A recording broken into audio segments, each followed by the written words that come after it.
Hey everyone, welcome to the February 11th edition of the TimeformUS Forecast. I'm David Aragon, and I'll be joined in just a moment by my co-host Craig Milkowski. This weekend, we're recording on Thursday instead of the usual Friday, helping you get a bit of a head start on your weekend handicapping, and we're able to do that because the Fairgrounds, which we'll be focusing on, they drew their card pretty early, as they always do. We'll be talking about their Saturday card, where the feature race is the Grade 2 Risen Star, the first in a series of 50-point Kentucky Derby preps, 50 points that is going to the winner of the race to qualify for the Kentucky Derby. But it's a really stakes-packed card on Saturday. We've got 6 stakes in total to discuss, including the entire late pick 5 sequence, starting with race 9, the Alston Memorial, going through the Mine Shaft, the Fairground Stakes, the Rachel Alexandra, and culminating with that Risen Star for the 3-year-olds at the end of the day. But we're going to start things off with the 7th race. It's the Colonel Power, going 5.5 furlongs on the turf. And Craig, I know there's some weather that's predicted to come in the New Orleans area. It sounds like it's still uncertain what kind of track we're going to have on Saturday. I've been following Marcus Hirsch's Twitter account. It sounds like they're going to get plenty of rain today, and it's kind of unclear what's going to fall on Friday and Saturday. Yeah, Marcus is a great follow, just Marcus Hirsch. You can find him easily on Twitter. He's one that kind of keeps you updated, and it's always necessary for these fairgrounds cards where there's lots of cross entries. And in this case, some horses were also cross entered at Oaklawn, who we also have Mary Rampolini, who follows there and gives out some good information on horses and what they're going to do when they're entered multiple places. So just a couple good follows on Twitter, but that said, I love that the fairgrounds draws early. I'm willing to deal with a little bit of the headaches from cross entries and multiple entries at different tracks when we can get our handicapping started as early as you can. Let's kick things off with race 7. That's the Colonel Power, going 5.5 furlongs on the turf, assuming this race does stay on the turf. And we should note, even if these races do stay on the turf, it seems pretty likely it's not going to be a firm turf course. It's likely to be at least good, probably more on the yielding or soft side, just given the amount of rain that's predicted to come today, or it might all probably be falling as we're recording this right now. So just be aware of that as you're doing your weekend handicapping. And this race features a bit of a rematch from the Duncan F. Kenner, which was run last month. That race was won from way off the pace by Manny Wah, who was last coming into the top of the stretch and ran them all down. Though the horse that he ran down that day, Just Might, is not likely to face as much pace pressure this time. And you also have some new faces coming into this race, like the morning line favorite Extravagant Kid and Turned Aside, who finished off his 3-year-old season last year very impressively for Linda Rice. Now he's in a new barn. Just a lot going on in this race. Yeah, there is. And for us at TimeformUS, the big difference is the pace projector, as you note. The last time Just Might was a horse who was really game on the front end. He got into basically a race-long battle with Ready for Prime Time and really held on gamely. He finished second. He was beaten by Manny Wah that day. Your great pick that day at big odds. But he did hold off Ready for Prime Time for second. And I just think the pace projector is telling a real story here, that it's going to be a totally different race for him. And I'm going to go with Just Might in here. I mean, I do think there's some other dangers. It's certainly not going to be easy, particularly if there's some give in the turf. But he's handled courses with some moisture in them before.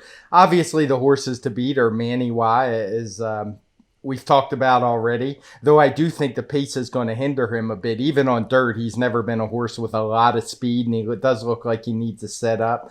And I do think Extravagant Kid, the morning line favorite, is actually getting back to his best surface. I think he's a better horse on turf than he is on dirt, but similarly, though not maybe as much as Manny Wah, he's a horse who comes from off the pace and maybe has lost a step or two at 8 years of age. And, I just think the pace really sets up nice for Just Might.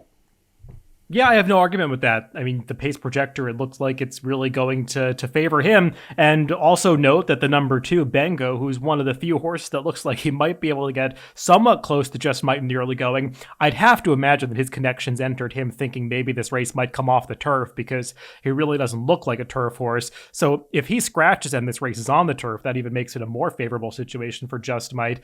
He makes a lot of sense in here. I agree with what you said about the last race. I thought he ran pretty well of those 2 speeds. speeds. And Maniwa, while I think he might turn out to be a pretty talented turf sprinter, he really did come with just an amazing late run through the stretch that day. I mean, it's not like that race was completely falling apart, the Kenner.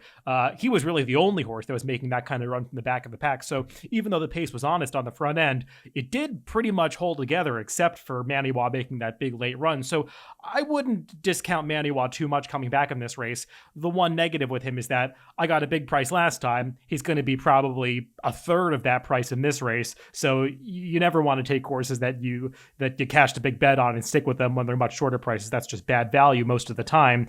And it is a tougher spot. Extravagant Kid, I've got no argument with him. He typically works out a good trip. If he runs back to the effort he put forth 3 back in the Breeders' Cup Turf Sprint, he's almost certain to beat this field. We'll just see, because he doesn't always run that well, and they're asking a lot of him. This is already his 3rd start of 2021. They ran him twice in about 2 weeks, in a 2-week span at Gulfstream in early January. So we'll see. I think that he hasn't had much rest recently, and now he's coming to a new venue, but he's definitely good enough to win at his best. And for me, the wild card in this race is Turned Aside, who was a Linda Rice horse that was owned and bred by Paul Pompa. Obviously, he was sold in that dispersal as Paul Pompa unfortunately passed away at the end of last year. He sold for $725,000 to the New Connections, and Mark Cassey is choosing what feels like the right spot coming off the layoff with him. He should fit in this race based on how well he ran at Aqueduct last time, and he might just be a horse that's now turned the corner at the end of his 3-year-old season. Now he's a 4-year-old. If he repeats his last race, he's a major player in here. Yeah, for sure. And I mean, he did beat older last time. It's not like he was just beating up on 3-year-olds. He beat the pretty good El Tormenta, who has won some big races in his day. So I've got no problem with that pick. I just prefer Just Mike because I really think he's going to be out front by himself for the first time in a very long time. And just to finish up, I mean, I kind of talked about all of them. I do mostly agree with Craig that if I had to be pressed to make a top pick in this race, it probably would be Just Might, slightly over Maniwa. But I do want the horses coming out of that Kenner because I believe it was a strong race. Quickly, if this race does come off the turf, I didn't look at it too much for dirt, but you do have some horses that do handle the dirt in here. One of them actually is Just Might, who won a dirt race impressively at the fairgrounds going a similar distance last year. But Maniwa, obviously, he's got plenty of credentials on the dirt, so this is not a race that's going to totally fall apart, even if it does come off the turf. Yeah, those are the two. And Extravagant Kid's not terrible on dirt either. I just think he prefers turf. His speed figure certainly point in that direction, but he has some nice finishes on the dirt. Moving on to this late pick 5 sequence at Fairgrounds, the culminating with the Risen Star. It's the last 5 races of the day. Beginning with race 9, the Albert M. Stahl Memorial Stakes, going 1 mile and a 16th on the turf for the fillies and mares. And we've got a rematch in here as we have the winners of each of the last 2 races in this division at the Fairgrounds. Dalika, who won the Blushing KD back in December, and also Secret Message, who won the Krantz Memorial back in January. They kind of traded decisions in those races, and I think you kind of have to watch the trips of each of their last 2 races to determine who you want in here. Obviously, it seems like maybe Secret Message is the one coming into this race in best form, but this is perhaps a tougher spot that each of them are facing. Yeah, I think this is a pretty wide open race. I mean, somebody has to be the favorite, and those two make sense to me. Wouldn't surprise me if any of them win. I do want to mention the 4 horse in here, Mizzen Bow, who's shown up front in our pace projector, won't be running in this race. I guess she's going to a race at Oaklawn. I guess the only way she'd run is if it comes off of the turf. But assuming we're handicapping it for the turf, she won't be in here. So it leaves kind of a murky pace situation. The horse we have shown up front, Dream a Little Dream of You, is one who's been running on dirt mostly. Maybe she's also looking for an off the turf race where she's won the last 2 times she's tried it, 2 of her last 3 starts. So I don't know if she'd even be in here. And if she was, it's kind of that similar to that Tampa race we talked about, where a horse is going to have an easy lead, but I don't really consider her a contender. So I don't really penalize the closers too much in spots like this. Dalika does have a little bit more early speed than Secret Message, actually quite a bit more early speed. So I think she'd have a tactical edge over the top 2, given that kind of lack of pace. But as you mentioned last week, it oftentimes doesn't matter. But That said, with me thinking it's a pretty wide open race, I'm going to go in a totally different direction and move more toward the inside. And the horse I really like in here, I don't know if we'll get the 12-1 morning line, but is Temple City Terror. She's a newly turned 5-year-old mare. I guess I'm going to have to stop saying newly turned as we move into March pretty soon. But for now, it's still fairly new. And she's a horse who's just run faster than these at least once or twice. She's hasn't done that so far this year, but she's also a horse, if you scroll through her PPs, it kind of takes her a little while to get going when she comes off a layoff. This will be her third start off the layoff. I like her post position. She gets Florent Giroux, and I just think she offers a lot of value in here as compared to the two morning line favorites. I'm not going to argue with a price pick in this race because I don't love either favorite that much. I did end up going to one of them in here, but I can't fault anybody who's looking for a bigger price in this race because Dalika and Secret Message, they're pretty good, but it's not like they're graded stakes level horses running against a listed stakes field. I think this is a more competitive race than it might seem. And Temple City Terror, I gave her a long look. I couldn't quite make her. I know that we both liked her in that blushing KD, and I was a little disappointed. I know the pace didn't work out for her that day, and she does have some better speed figures in the past to get back to some races where she was closing into some slower paces. So if she gets the right pace set up here, I think she's definitely dangerous, and I think she is going to be closer to that 12-1 price than she was last time out, where she took a little money. I could see her getting a little ignored in this race, so she's definitely one of the more interesting long shots in this field. I should point out, I didn't mention at the top, the number 11 Tune. She's another one that's likely to not run in this race. I saw Marcus Hirsch tweet that she did not ship from her Florida base, so she's likely to come out of here. As for the two favorites, Secret Message just seems kind of obvious. I mean, she ran pretty well last time in the Krantz Memorial. She got a moderate pace to close into that day. It didn't look like they were moving that fast, but the pace did come back a little bit, and she saved ground around the turns, tipped out at the top of the stretch, and just ran that field down, turned the tables on Dalika. She's been in good form in the past for the Graham Motion barn. I have to say, I've been a little disappointed in her two races for Brad Cox, just because you would almost assume that she's supposed to take a big step forward off this trainer switch, as many horses for Brad Cox do, and it just seems like she's not really even gotten back to the best races that she ran for Graham Motion. So I could have kind of gone either way with her. I feel like of the closers in here, she's probably the best one, but I'm not in love with her, especially if she's the favorite. And I do want to go to Dalika instead. And I think the big question for Dalika is what happened last time? Because she was the favorite in that race. It looked like she was getting a pretty good trip, stalking what seemed like a moderate pace. And she just came up empty in the stretch. And I was watching the replay closely just to kind of see what happened, if there was some excuse. And I noticed as the horses were galloping out that her overgirth strap, which is the strap that's kind of just hangs down and they strap up to keep out of a horse's way when they're running, it came undone. And it was dangling between her legs, at least for the entire stretch drive, maybe for the entire race, I didn't see. And sometimes that happens, you'll see it, and it's not, doesn't affect horses at all. But for this horse, who knows? Maybe that was bothering her a little bit. It was hitting against her legs as she was trying to run through the stretch.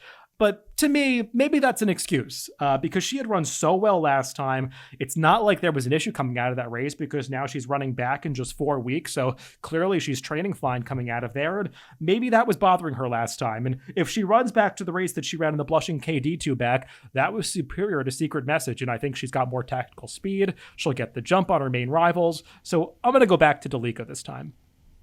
Yeah, that's good info. I hadn't noticed that, and it's good to... I mean, you don't want to look for excuses for bad performances at really short prices. You don't want to make them up, is what I'm saying, but when there's really something there, it's good to know, and she's certainly going to be a bigger price than she was last two. And just last thing on this race, I totally agree with you about Secret Message. When she moved to the Brad Cox barn, I mean, like most people, I was expecting kind of a jump up, and we haven't really seen that. She did win her last race, but she basically ran the same figure or even a little bit lower than what she was doing for Graham Motion. So we're definitely on the same page there.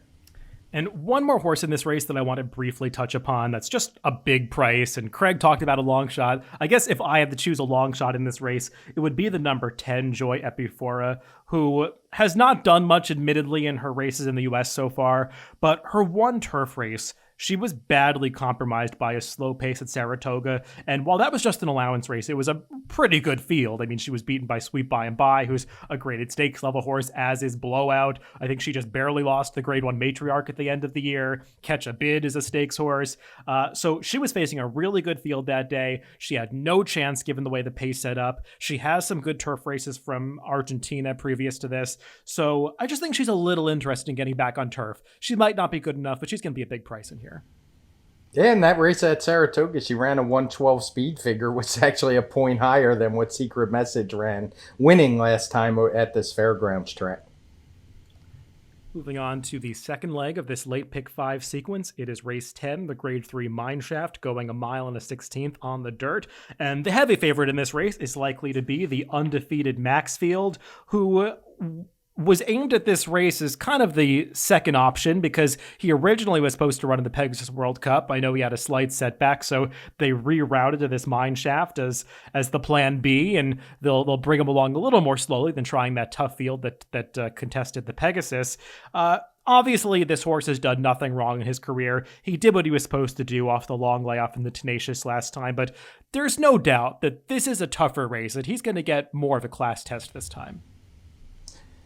Yeah, there is. You mentioned it's a plan B, and I'm usually not a fan of plan Bs when it comes to betting on horses, but he's faced a lot of plan Bs in his career, and he's come out every time just fine. So personally, I doubt I'm going to try to beat him in here. I mean, you never know. You got to watch the tote board. Maybe somebody will jump up, and there's a horse I would consider if he slips through the cracks. But for the most part, I just think Maxfield's a bit too tough. From a pace scenario, Blackberry Wine is also cross-entered in the turf race. Apparently, he is going to go in this race unless the turf race comes off, where I guess he'd look for that easier spot. But for now, I'm going to handicap it that way. And it's an interesting race in that it's basically a pace rematch of what we saw in the Tenacious Stakes last time. Not the Tenacious, in that Louisiana Stakes last time. And Wells Bayou, who's also in this race, he was entered in Oaklawn, but obviously they canceled that weekend, so I'm assuming he's going to be here. Kind of ceded the lead to him that day, and it was really perplexing because Wells Bayou has never passed another horse in his entire life, and this time he's switching from Florent Giroux to Johnny Velasquez, and I just can't see any scenario where Johnny Velasquez is just going to let Blackberry Wine go. So I do think there's going to be some pace in here, which will kind of help Maxfield, who was up closer last time, but that was a really slow pace race. He was the one from the Tenacious Stakes. I do think he prefers to come from off of it more, but if there was one other horse I'd be interested in, it would be Enforceable, another horse who would probably prefer to come from a bit off the pace, and I did really like his allowance win last time. He got a 120 TimeformUS speed figure, which is faster than anything we've ever seen from Maxfield. I mean, he's been consistent. He's running the mid-teens to mid to upper teens the last couple times out, and he is a younger horse, so I do think he's capable of better, but I don't think that was any fluke that Enforceable won off by 8 lengths. He looks like he's in career best form, and I do think he's the main danger. And if by some chance, he stayed at that 6-1 or even drifted up a little higher, he might be one I'd take a shot with.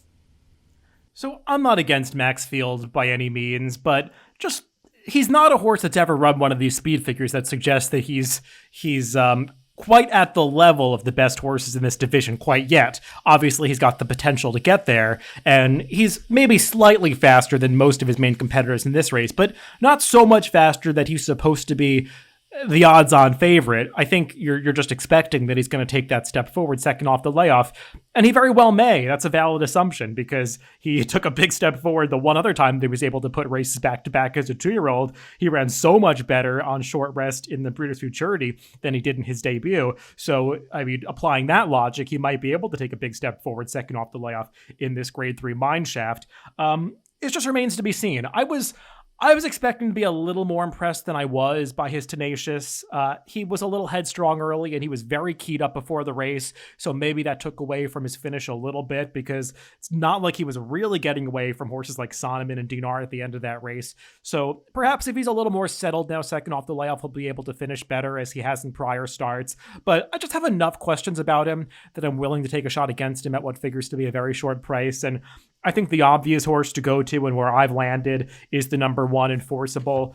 I don't know if he's going to be that 6-1. I think he'll probably be the second choice in this race, but the second choice could be 4-1, 7-2. And I think that's a fair enough price on Enforceable based on how well he ran last time. And I'm trying to notice the really minor details on the podcast this week because I was trying to figure out what was different for this horse last time because he had always been a good horse. He had showed potential on the Triple Crown Trail last year, but he had never really taken that step forward that so many of us were expecting out of him. And last time, he just looked like he was completely reborn. He had better tactical speed. He was more involved. He was more focused in the stretch drive. And I was watching his prior races, and then I rewatched his last race again. And the difference that I noticed is they changed his blinkers.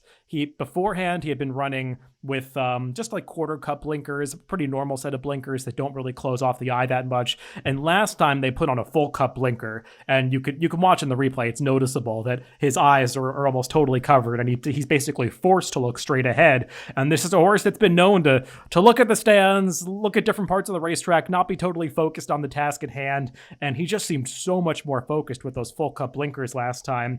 And based on the fact that he had better tactical speed and ran that career best 120 TimeformUS speed figure, earning a 121 final time figure, which definitely was the best he ran in his career, that puts him on par with Maxfield. And if he's going to be the much better price, then if I'm somewhat confident that the equipment changed to allow him to run that well last time and they put that same equipment on this time, I think he's the way to go. Now, I said earlier it was good info on Dalika. That's great info, if you ask me, because like you, I watched that replay. I didn't notice the blinkers, but I definitely know. That's why I said I don't think that figure was any fluke at all, because he just looked so good and so focused doing it, and that certainly lends some credence as to why. And anytime a horse wins a race he beat a really good horse. I think we talked about it on the Pacecast in Plouquet Parfait. He's no graded stakes horse or anything like that, but he's a really good, solid allowance horse, and he made him look like a $5,000 claimer. So I certainly have no arguments. As I said, maybe I'm being a little too optimistic, hoping to get the morning line, but I definitely think he's the horse that Maxfield is going to have to deal with in here. Sticking with the older horses, but moving on to the turf course for the Fairground Stakes Grade 3 event, going 1 1/8 on that turf course around 2 turns. We've got the winner of the last 2 races they've run in this division at the Fairgrounds, that being Logical Myth. But I think there's no doubt that he's facing a much tougher field this time because you've got the presence of Factor This, that classy Brad Cox rider who really took this division by storm at the Fairgrounds meet in early 2020 when he swept through a bunch of these races, really established himself as one of the best horses in the division. If Factor This gets back to his best races, I think the rest of this field is going to be in trouble. The real question is, can Factor This rebound? Because he's coming off 2 uncharacteristically poor performances. Yeah, I wonder about Factor This. He is clearly the horse to beat, as you say, but you have to wonder, is he tailing off a bit? He's a horse who's been running for quite a while without much of a break. I think he has one really short blue layoff line in our past performances, and that barely hit the cutoff of 91 days, and I believe that was during the COVID time, so it might not have, when it was first starting, so it may not have been by choice. But he's won despite... he obviously had a very tough trip last time, dueling on the front end in that Fort Lauderdale, which was a Grade 2. All the fractions are in red. And it's actually proven, if you look through the chart, it's just been a really strong race, lots of wins and really good runbacks coming out of it. So, I really think he's a bit of an enigma in here. I'm not sure exactly what to do with him, but I'm going to lean toward the price and hope that maybe he's just tailing off and that he's not the horse that we were seeing at this time last year when he was just in raging form and running fast speed figures. So, in a field like this, Logical Myth is a horse I don't want. We've talked about him a few times on here. He's won 2 in a row. He's obviously in top form, but he did draw the rail in both those races and got absolutely perfect trips. Not saying he couldn't get one again, but it's got to be a little tougher from the 6 hole than the 1 hole. And that said, he hasn't run all that fast. His last 2 speed figures are 117 and 119.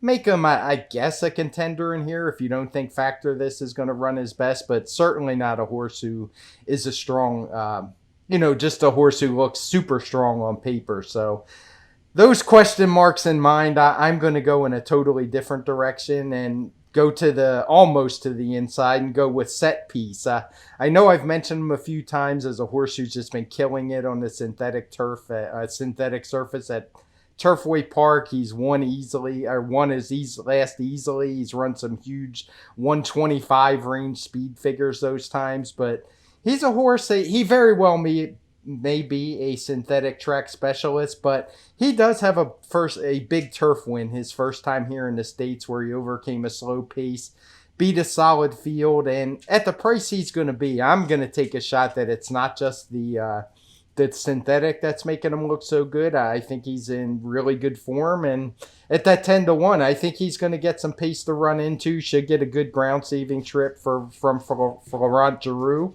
and I'm going to take a shot with him. Yeah, we have very similar thoughts on the 2 favorites in this race, Factor This and Logical Myth. I think it's possible that Factor This can rebound because, as you said, he was against the pace scenario last time, and really both of the last 2 times, because that Breeders' Cup Mile, that was always going to be a tough field to go all the way on the front end. And prior to that, he'd been running speed figures that would just basically crush this field. I mean, getting up into the low 130s, but even his mid 120, high 120 TimeformUS speed figures, that's just better than what this field has shown themselves capable of running for the most part on the turf. So I think Factor This is dangerous in this race. And I do want to just mention, you see that fast pace projected on the pace projector. That's likely to change, and the pace projector will adjust after scratches. And as Craig noted before, we're likely to see the number 1 Blackberry Wine come out of this race if it stays on the turf. So that would probably change the pace projector and give Factor This the lead over Spectacular Gem, who did stalk last time, and I'd imagine Spectacular Gem's connections would not want to get into a tussle with Factor This on the front end. And the other horses just aren't really front-running types. So if Blackberry Wine scratches, that could make the pace scenario much more favorable for Factor This. So just pay attention to that as the pace projector adjusts. And we totally agree on Logical Myth. We've talked about him on the Pacecast and the Forecast. I think I said last time after his last victory that there would be an opportunity pretty soon to bet against this horse. And I think this is it, because he's just gotten those perfect trips, and this is a tougher race, and he's unlikely to get that same kind of setup. I give a long look to Set Piece, the horse that you picked, Craig, and I was trying to make him. I do think that he's capable of running on the turf. The one issue that I have is that I think he's a synth and firm turf horse, I should say, because I was trying to decipher when he's run well on turf and when he hasn't. And if you're looking just at his races in this country, and also his races in Europe for that matter, the one time that he ran well on the turf in Europe was over good to firm turf, and he did not run well over softer turf courses. And in this country, while it's listed as firm turf in I think all of his races in this country, it's not quite true. He got a very firm turf course at Churchill Downs when he first came here and won so impressively against Bala Rocks, and ran his final quarter in something like 22 flat or maybe even shading 22 for the final quarter. Very impressive in that race. But then he had a big trip at Saratoga after that, got steadied at the quarter pole. Let's throw that out. But his race at Churchill Downs in September is a problem because he didn't run well that day. And if you watch that replay back, it's unfortunate that Churchill sometimes doesn't label their turf course correctly, and they did not label that turf course properly. It was not firm. It was probably yielding. That they were kicking up huge clods, and Set Piece just didn't seem to handle it. And I worry that if there's a lot of rain at the fairgrounds, he's going to get the kind of turf that he really doesn't handle. So that's my problem with Set Piece, but I do take him seriously in this race because I think he's shown the talent to be this kind of horse. It just remains to be seen if he can produce that form over this kind of turf course against this competition. One horse that I think does deserve a long look stepping up in class is the number 4 Danceteria. He didn't get it done against Allowance Company last time at Gulfstream Park, his first start for Graham Motion off a layoff. But if you watch that race, and we don't have any pace figures in the Timeform USPPs because, Craig can elaborate on that. I'm not going to speculate. I think I know why. But if you watch that race, and even disregarding the fractions that go up on the video screen, it's pretty obvious that the pace was extremely slow. It was won on the front end by Phantom Currency. The entire field was really bunched the entire way, and it was just a race where it looked really tough to close. And the only horse that made a big run from the back of the pack was Danceteria, who I don't think it's going too far to say that he was clearly best in that race given the trip that he got. And I just think that was a good starting point for his campaign in this country, and he obviously has back class based on his races, not only from Australia, but even going back to Europe in 2019. So I don't know what kind of price he's going to be, but I think he's better than that last race. So I would go to Danceteria in here. Yeah, just a note about the pace figures. For some reason, Gulfstream on the rails way out, they're not trusting the fractions that are coming up on the video screen. For me, it's really iffy to say if they're right or wrong, because when the rail's that far out, it's almost impossible to time these races.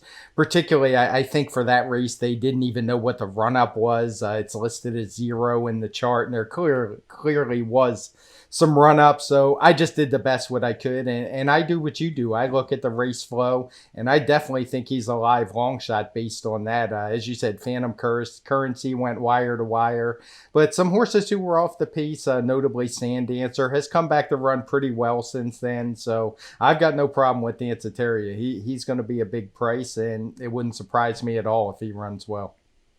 One other horse that I think is a valid contender in this race, that he was kind of the logical myth of last year at Fairgrounds, and that's Don't Blame Rocket. He had been kind of fortunate when he won the Colonel Bradley last year, getting the same kind of perfect trip that we talked about logical myth getting. But after that, I think Don't Blame Rocket kind of proved later in the year that it's not like that was some fluke. He's a pretty good horse. He faced some tough fields. He ran in that really difficult Turf Classic, and his last start of 2020 is coming off a layoff here. But he's a horse that I wouldn't want to completely dismiss in this race because he's got a strong record at the Fairgrounds. He's going to get at least an honest pace to close into. And while he might not be as good as the Factor This when that one's at his best, and I think we saw that last year in subsequent races, he's pretty good overall, especially if Factor This doesn't bring his A effort. I think this race opens up a little bit, and Don't Blame Rocket's one that I would consider. Yeah, just this is a race as a handicapper. I think it's the best on the card because I think there's a lot of horses in here you have to make a decision about, and it starts with Factor This. And I know once the gate springs, I'm going to be watching him pretty closely because he's the kind of horse that just always going to get bet probably for a while just based on that back form. And I really want to see if it was the pace or if it's just him tailing off a little bit.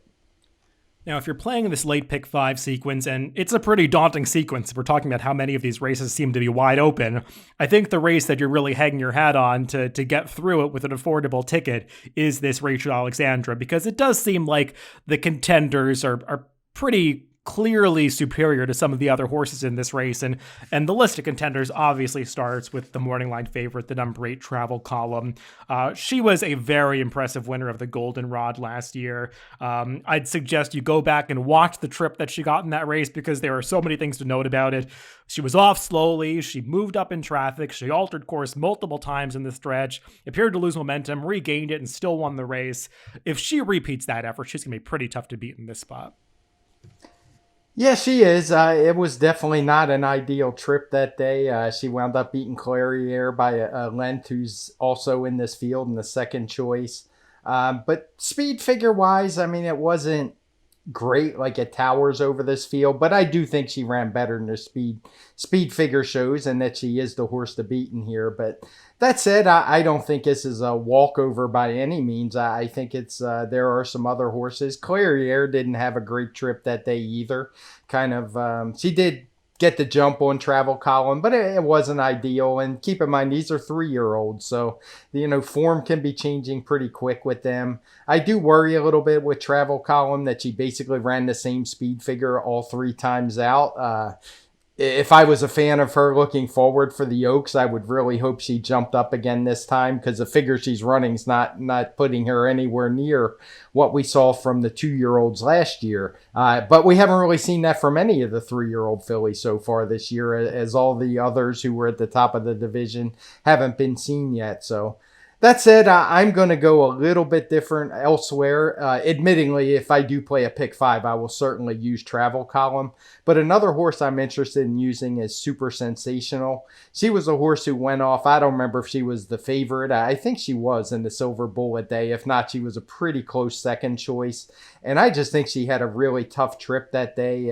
She broke okay, but she kind of got shuffled back, and then she basically got cut off and shuffled back to last. And what makes that significant, there was just absolutely no pace on in that race whatsoever. She, after that, had an okay trip, I guess you could say, but I do think she was boxed in when she had run. She never really had a chance to get out.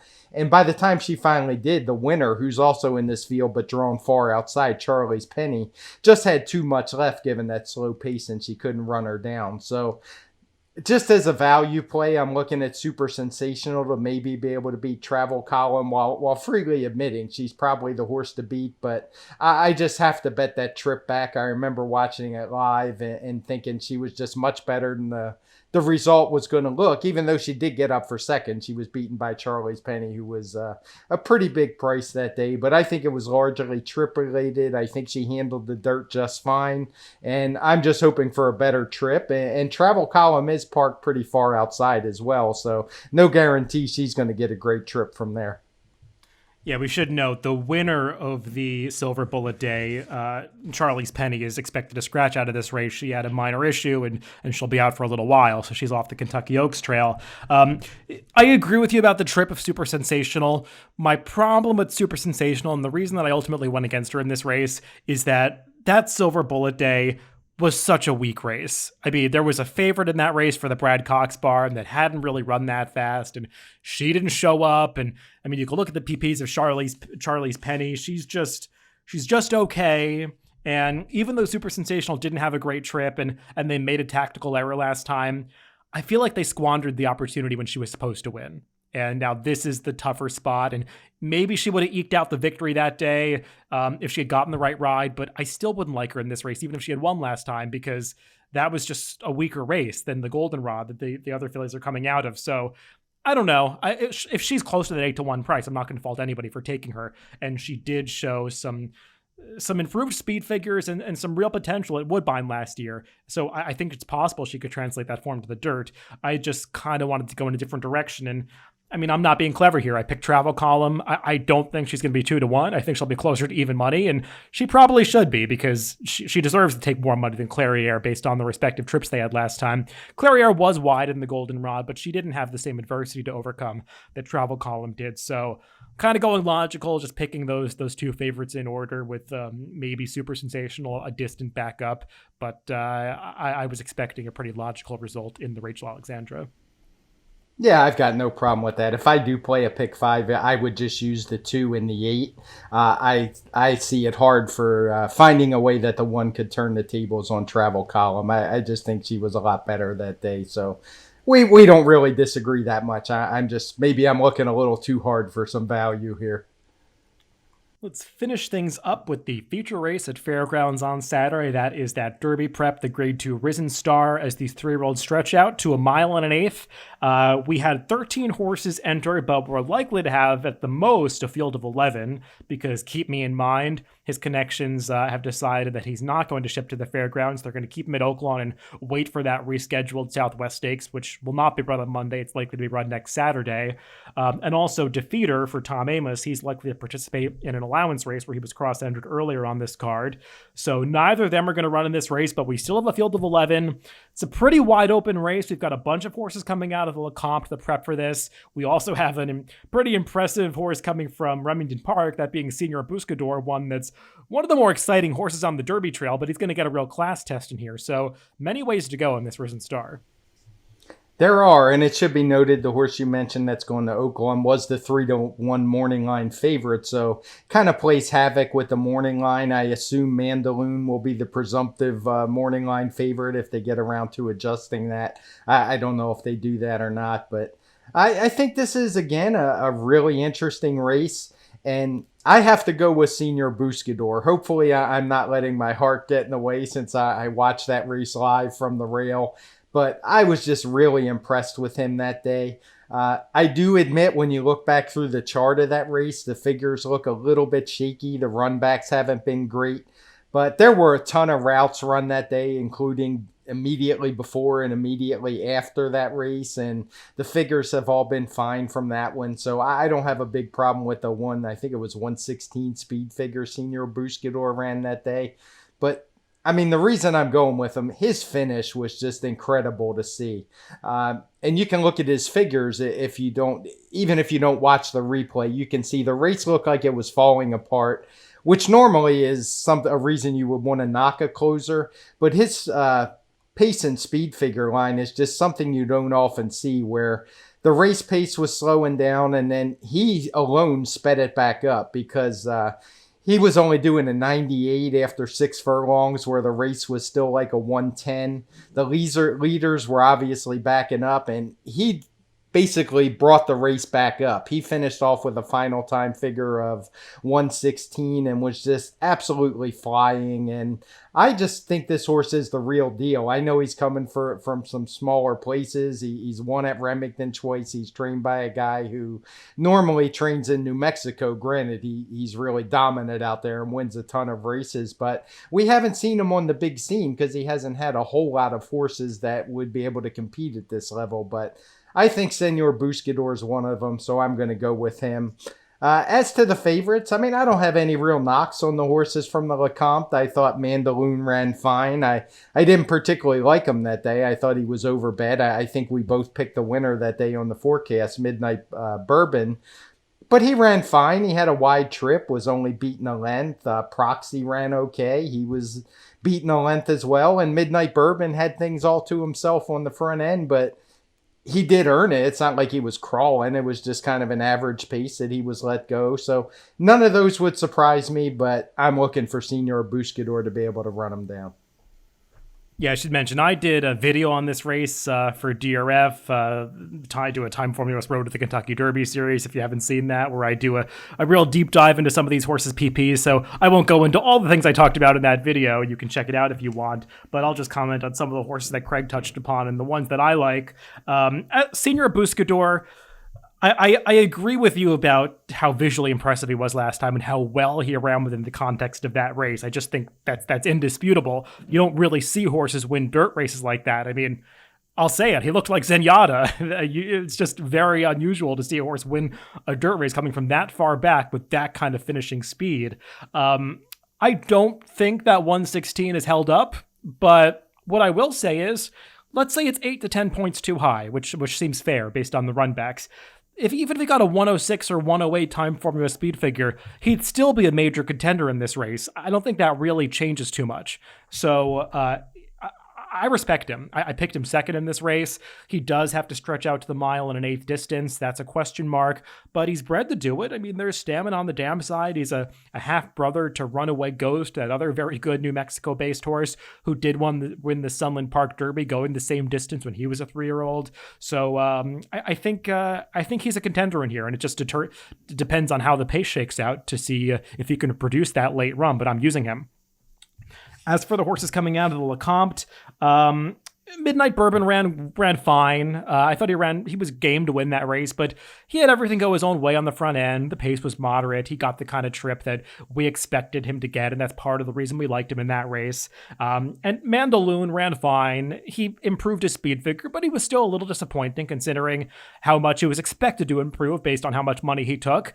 Of the horses that finished in the trifecta in that race, I guess the one that maybe I'd lean towards the most is Proxy, just because of the way that he's come along so steadily. He seems to be the forgotten horse out of those. He'll be the biggest price out of those 3 horses, and I think based on his pedigree, he's going to have no trouble handling at a distance. So he interests me. And the one other horse that I think is somewhat interesting out of the Lecomte is Santa Cruiser, who was 4th. He was badly compromised at the start of that race when he broke a little bit slowly, was steadied back behind horses. Basically, James Graham just gave up on him in the early going, allowed him to drop 15 lengths off the pace. And that was not a race that came back to closers at all, but he was running at the end. I don't know if he's good enough. I don't love his prior races from Kentucky, but he should be more forwardly placed in this spot with a clean break. And I think there's the potential that based on his last race, he's better than his PPs make it seem. So I'll use him somewhere. But the horse that I went to as my top pick in this race is not the kind of horse I usually go for, but just watching replays and doing my homework for this race, I was really taken with him, and that's the number 7, Obesos. He's going to have to get faster, and he's going to have to handle the distance, which are both major question marks. But I suggest you go back and watch this horse's races, because maybe he's not Senior Buscador, but he does a version of what Senior Buscador does in his own right against the horses that he's faced, because his last 2 races are just dazzling to watch as he makes these really impressive stretch runs down that long quarter-mile straightaway at the fairgrounds. I mean, he was way back at the top of the stretch in that race 2 back, and he got pace to close into, but he was flying at the end of that race to just soar away from that field. And then last time out, he overcame somewhat some of the gait issues that he's had, because he didn't break quite as slowly as he had in his prior 2 starts. And he was in the mix at the quarter pole. Really, he was in a little bit of traffic. Brian Hernandez was just trying to pick a spot for him to run. And once he was able to find a little running room for this horse past the 8th pole, he just exploded away from that field like a turf horse. Now, maybe he's just a closing sprinter, and that's always a possibility with these runners. But he's by Orb, that Kentucky Derby winner. There's stamina on the dam side. His dam was versatile enough to win routing. He's a half-brother to 6%, who's a horse that I know is a New York bred, who has won multiple races routing on the dirt. So there's some evidence that suggest that distance might not be a big problem for him. And I've just been taken with what I've seen from this horse. So if he's going to be a big price in this race, I'll land on him. I'm never going to argue with a big price. One thing I did want to do, and I just haven't had a chance yet, but I'll certainly put it out on Twitter for those that follow, is kind of do a post position thing for these races at the fairgrounds, because Mandaloon is once again drawn outside. He's probably going to be the favorite. And just my feeling is, after watching all of these big days at fairgrounds for years and years, is it's really tough to win from out there. Despite the super long stretch there, it just seems like horses have a hard time. But I want to see the numbers, so that's something I want to run, and I will definitely put it out there. I'll probably have to combine distances, as they don't run 1.125 miles all that often at the fairgrounds to have a meaningful sample. But if I combine the 1.16 miles and 1.125 miles races, where they use the same finish line, of course, it should be a representative sample. And I'm really curious how it will bear out, because it just seems like the horses who draw outside here, there's always a favorite or 2 in the mix, and they always struggle. But then again, it could just be gone with a sometimes you remember the ones you want to and forget ones that would matter. So I'll let the numbers be my guide here. Yeah, that really does it for the Fairground Stakes races, and that's good information about the post positions, Greg. I would look for that information as well, because I hear you, and I've kind of noticed that same thing. Really, horses who have inside position do well, but I also would like to see the numbers on that. It's a difficult pick 5 sequence. I know that you're not one who loves to create massive pick 5 tickets. I know sometimes you're more interested in the intra-race wagers. Perhaps if you're going to tackle this pick 5 sequence, you do try to go thin in races like the Mine Shaft, which features Max Field as a heavy favorite, and the Rachel Alexandra, where it also looks like Travel Column could attract a lot of support. But I think those other 3 races in the sequence, they could definitely be ones where you spread a bit. Yeah, I think this one's pretty reasonable because of the 2 races you mentioned. I'd probably just go too deep in both of those. And if I can construct a reasonable ticket, I will probably try to play this pick 5.